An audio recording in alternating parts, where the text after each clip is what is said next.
This is a family having a party with their friends, all right? And so we were a little embarrassed, but they treated us well nonetheless, and I got to meet some really interesting people.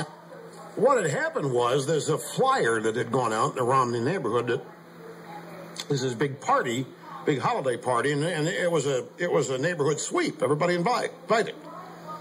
And the Romneys are looking out the window the day of the party, and they see Big Bash going on across the street, and they think that's the party. So Mitt says, Dan, we got to go over there. They invited us good enough to do it. We got to go make an appearance. They went over there, and it was not the place. It was a different family. One of them was a guy actually from my home state of Massachusetts, and relatively young guy compared to me. And he was a former Navy SEAL. He was living in San Diego, and learned about him. He talked about his life. He skied a lot. He skied in some of the places I had, and we had a lot of things in common. He told me that he keeps going back to the Middle East. He cares very deeply about the people there. He served in the military there, went back from time to time to offer security services and so forth to people there. You can imagine how I felt when I found out that he was one of the 2 former Navy SEALs killed in Benghazi on September 11th. And it touched me, obviously, as I recognized that this young man that I thought was so impressive had lost his life in the service of his fellow men and women. Now, the audience had no idea where this was going. You did, because I had told you. You heard the audience gasp there. This sounded like a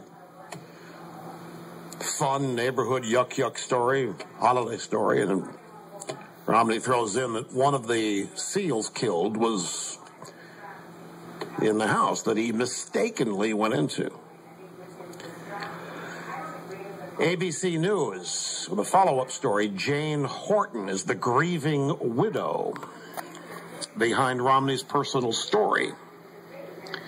Jane Horton, the widow of the SEAL who was killed in the Benghazi attack.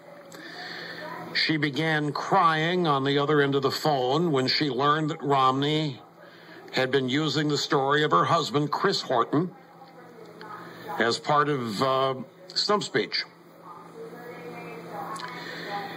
To be honest, I've been through a lot. I'm not a super emotional person. One of the last things my husband said to me before he was killed, I would ask him, Chris, what do you need over there? What can I send you? He said, I need a new president. I think this was not the wife of the man killed in Benghazi. This is a different military member. Chris Horton was a military man killed in Afghanistan.